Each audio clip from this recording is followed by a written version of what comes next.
Outside of chemistry, I guess, what are you looking to see from Michael and Marner tonight? Well, like all the guys, start shaking off the rust. They're no different than any other players. They haven't played a game in a while, so they'll have to get their timing down, get used to making plays in traffic around people. So individually, that's in front of them. So I think that comes first before anything else. Like, get your own kind of self back acclimated. And hopefully it's step one. And well, it wouldn't be step one. They've played together in camp, so it'd be a step towards reading off each other as well. What do you want to see from the power play reps? You have both Marner and Theodore out there together. I want to see him score. I want to see him create chances, score goals. That's it. The 5 guys that work out the best will be on it come the start of the year, and that could look like a lot of different things. We had a very good power play last year.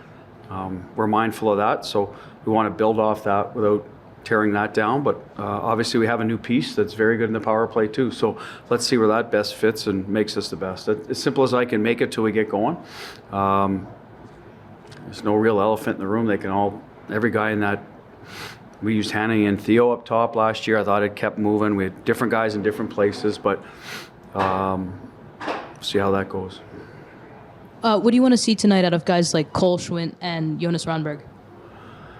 Well, they got to keep getting better in camp. I think Ronnie's a pretty consistent guy. What we're looking for Ronnie and from last year, the previous year, and this year is to build his offensive game. I think his checking away from the puck, penalty kill skills are all good. They'll continue to be good. Let's see if he can build a little offense into his game.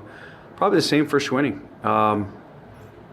He's a pretty accountable guy out there. He's good in the forecheck, got better in the circle, face-off circle. So a little more confidence in establishing offense for him as well. Have you seen Alex Holtz's game grow from last year to the beginning of this year, I guess? Let's get through camp a little more. I think last year when he started, if I'm not mistaken, Carlson was out and Stoney got it, so he was up. Can't remember. I think he was with Hurdle a lot early on, and then Pav found a home there, or Pav switched sides. For him, I think it doesn't matter. He's more of a natural top 9 than certainly a fourth liner where we have Keegan Colasar. We're not looking to replace that element when we're healthy. Keegan moved up and played very well last year. Holtz's challenge will be to produce as that player. That's, his skill set is conducive to that. So can he get out there and separate and create time and space for himself, finish the plays? I thought last year he got snake bit early on, probably affected his confidence as a young guy. And as the year went on, he's just going to have to be stronger in the puck battles when the games got a little tighter.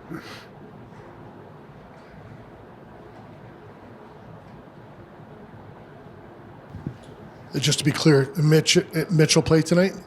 Mitch Marner? Yeah. Oh, yeah. Him, Jack, and Barbie will be a line. What goes through your thought process when you're thinking about assembling your power play units, in terms of having one really good one or 2 balanced ones? No, I've always preferred a dominant unit everywhere I've been, if you have those players. So that's my first thought process, build a one and then a 2, not a 1A and 1B. It's all personnel driven, Gary, though. I think usually when you have a 1A, there's a guy that wants the puck a lot and will run it and wants to run it, and then the pieces fit around him. And I thought that's what's happened over the last year here with when Hurdle came, that was a glue piece in the middle of the ice. I don't know if we had that before necessarily. We still had Jack, but we had Marshy, who was a right stick that liked that spot too. So now you got, going back a few years, guys that wanted to play the same spot, were comfortable in that spot. So it was harder to build that one unit when Marshy's your leading goal scorer, yet he's still that spot. Boston, I went through a little bit. David Krejci and David Pasternak liked the same spot. And I've said it all along, if you put the 2 guys standing beside each other in the same spot, it looks kind of stupid, right? So you're going to have to get someone to adjust. And that's the challenge with star players. So that becomes your issue with the one when you're loading up. Say, just taking your 5 best and making it work. So there has to be a little give and take with those players. So that's what you find out. If you don't see that and it's not working, then why fight it? Then let's get 2 units that can function. Everybody's more comfortable in their spot, and see if that doesn't get you the end result. I've just found over the years the best power plays typically are dominated by the top guys. I don't know that there's a lot of shared power plays that play the exact same time that are typically top 5. I'm not saying it doesn't happen. I would say they're more tilted towards the load up type of unit. Did you spend a lot of time looking at how Toronto deployed Mitch on the power play? Well, I know at the end of the year, midway through the year, they used him at the top in a 5 forward look. And I also know that over the years when I was in Boston, he was on in one of the flanks. A lot on his forehand when Mike Babcock was coaching. I remember the playoffs, and David Matthews was a forehand guy. They've always had Tavares in the bumper, and they've changed their net front from Kadri over the years now to it's Matthew Nyes, I believe, is in front there. So where did Nylander fit, right? Like I probably know way too much about Toronto's power play, but when you play them in the playoffs, you learn, you get a little more specific. So that's why I think they eventually went to the 5 in Toronto to have their 5 best. So it'd be a great question, your previous question, to ask Toronto what made them kind of load up as opposed to balance. So that's where he's played a lot recently, but I've seen him all over. I've looked back in time because when I was coaching 4 Nations, I had the power play, so I went back and looked at all the guys that were going to play on. I've seen Mitch down by the goal line too. The one area I haven't seen him a lot in is the bumper, when I did the homework on him. Do you want any homework on, I did some on McKinnon, McDavid too. No, those guys are good. Braden Point, Jarvis. There was a lot of homework last summer, so which is good because now you get to know players around the league and what their tendencies are. So it's time well spent. What's your planning goal tonight? Should go the whole way. That's the plan. We'll see how that goes. Another step in your journey here. I know it's just preseason, but what excites you about getting in game action here with the team? Yeah, a lot. First time playing at home and in the Fortress, so I'm excited for that. I saw last game there was a lot of fans in the crowd, so that excites you always. And obviously just try to get things rolling with Jack and Barbs. Try to just get out there, get our feet under us, and make plays that we're comfortable doing. Now that you've had a week on the ice around the room, what has stood out most to you about the group? Well, I think like every group. There's a lot of chirping in here, a lot of vocal bodies, which is great. That's what we want to be a part of a team. You want to have guys poking one another. So it's been a lot of fun to be in here. They've been very welcoming to all the new guys, including myself. So yeah, we're really enjoying it. But like I said, excited to get on the ice and actually try to work on some things and find some chemistry quickly. How much of it is do you want to build that chemistry with Jack and Ivan, and how much of it is you want to shake off the rust? You haven't been on any game action. Yeah, both. That's one of these preseason games. So just try to shake off the rust, try to get your feet under you as quick as you can, get your your breath or your lungs back as quick as you can in a way. I feel like you can train as hard as you want throughout the summer, but once you really get in the game, it's hard to kind of match that intensity and, the skating and the work ethic and everything like that. So try to get that under you as quick as you can as well. And then just from that point on, try to make plays, try to do our thing, try to be responsible in our own zone throughout the neutral zone. And once you get in the O zone, kind of just let our skill take over and try to do our thing. What are the challenges of being a D, playing on the top on the power play?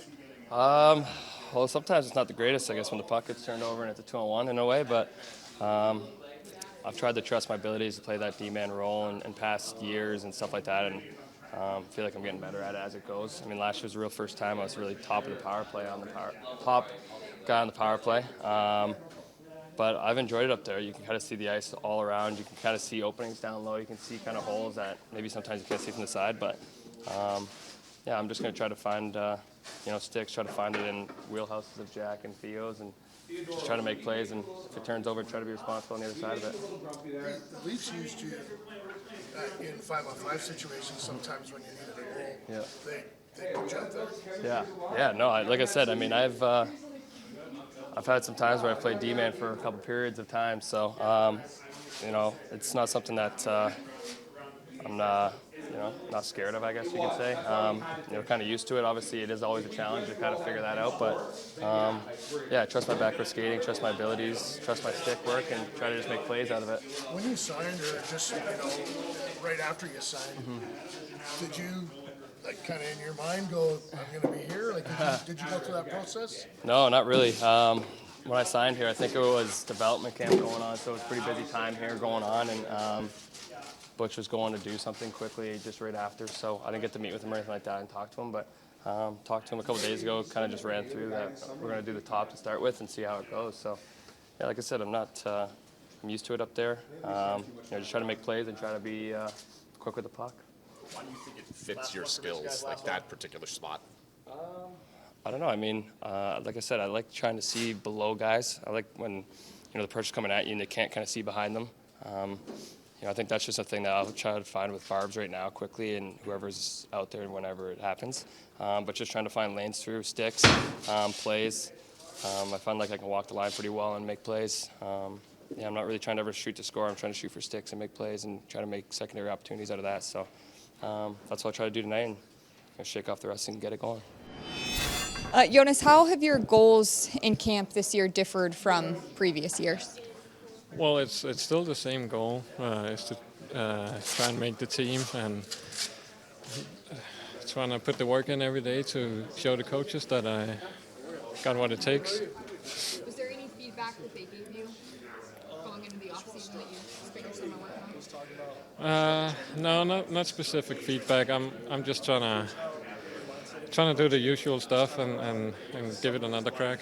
What's your goal offensively? What steps do you want to take in that department? Well, I wanna be able to hang on to pucks more in the O-zone and trying to be stronger in that regards and get more O-zone time.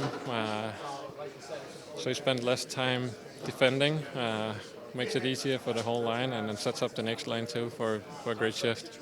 I know coaches talk about how you're a trustworthy player. How do you feel in terms of you're trustworthy? How do you maintain that trust from the coaches in different situations? Well, it's about making the right decisions at the right time. You can't try and force plays. So I think I'm pretty good at not making those bad decisions at bad times. So yeah, I feel that's a big part of creating success and getting in the O-zone. So now it's just about remaining in the O-zone. Thank you. Yeah.